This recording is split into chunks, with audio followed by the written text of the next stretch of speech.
Camp से रवाना हुआ और छठे बैच के लिए जो श्रद्धालु हैं वो अभी से भगवती नगर बेस कैंप जो है वो पहुंच चुके हैं। और जो दिन आगे बढ़ेगा, जो श्रद्धालुओं की संख्या है जो विभिन्न जम्मू के अन्य स्थानों में जो है वो रुकी हुई है, वो यहाँ पे पहुंच जाएंगे। और कल सुबह यहीं से जो छठा जत्था है श्रद्धालुओं का वो यहाँ बेस कैंप से निकलेगा। जिस तरह से अभी तक की यात्रा रही है तो ये साफ हो चुका है कि जो श्रद्धालुओं का उत्साह है, जोश है समूचे देश में वो बहुत ज्यादा है। और जो ये संख्या है वो आने वाले दिनों में बहुत ज्यादा होने वाली है। अभी से ही 50,000 से ज्यादा श्रद्धालुओं ने दर्शन कर चुके हैं होली केव के। और ऐसे ही जिस तरह से श्रद्धालुओं का तांता हमने देखने में आया है पिछले कुछ दिनों में, ये साफ हो चुका है कि जो यहाँ की बिजनेस कम्युनिटी है, यहाँ के जो लोकल पिट्ठू वाले हैं, घोड़े वाले हैं, होटल वाले हैं, उन सबको बहुत फायदा मिलने वाला है। क्योंकि यात्री इस दफा काफी रिकॉर्ड संख्या में यहाँ पे पहुंचने वाले हैं। इनसे जानेंगे कहाँ से आए हो और काफी उत्साह है इस बार समूचे देश में इस यात्रा को लेकर।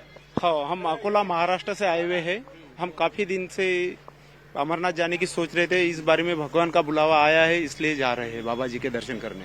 पहले भी आए हैं या पहली दफा जाएंगे? पहली दफे जा रहे हैं। तो बड़ा उत्साह है, बहुत ज्यादा है। आप क्या कहेंगे? हम दूसरी दफा आ रहे हैं और बाबा जी के पूरा ग्रुप लेके आए हैं और आनंद से यात्रा करेंगे। जय बाबा अमरनाथ। कितने लोगों का ग्रुप आया आपके साथ? 10 मेंबर का ग्रुप है हमारे साथ। तो इकट्ठे ही काम करते हैं या अलग अलग काम? सब अलग अलग एरिया के। हम गजानन महाराज के भक्त है, शेगाव वारी करते हैं, उसका ग्रुप है हमारा ये। अच्छा, जो व्यवस्था है यहाँ पे जो आपने देखी, यहाँ पे कैसी लगी आपको? व्यवस्था तो सब बढ़िया है और आनंद बहुत मिलता है। अच्छा, आनंद आता है। आनंद आता है तो आनंद आता है इनको, मजा आता है इनको। इनके लिए एक ऐतिहासिक यात्रा है। पहली दफा कई दफा जो महाराष्ट्र से 10 लोग आए हैं, ऐसे ही गुजरात से, महाराष्ट्र से, यूपी से, मध्य प्रदेश से, तमाम जो यहाँ हमारे जम्मू कश्मीर के लोग भी यहाँ से जो है जो जाने वाले हैं वो यहीं भगवती नगर बेस कैंप से ही जा रहे हैं। और ऐसे में देश के विभिन्न कोनों से जब लोग यहाँ पे आते हैं वो एक तरह से वो जब वापस जाएंगे यहाँ के एम्बेसडर बन के जाएंगे। यहाँ की एक अच्छी छवि लोगों की जो है वो अपने राज्य में जो है वो पेश होगी। और जम्मू कश्मीर का जो नाम है वो काफी जो है ऊंचा पहले से है। और आप जब ये लोग जाकर बताएंगे किस तरह के लोगों की यहाँ पे मेहमान नवाजी है, उससे और भी ज्यादा जो एक छवि है अच्छी होगी। इनसे जानेंगे आप कहाँ से आए हैं और कितने उत्साहित है यात्रा? राजस्थान से। राजस्थान।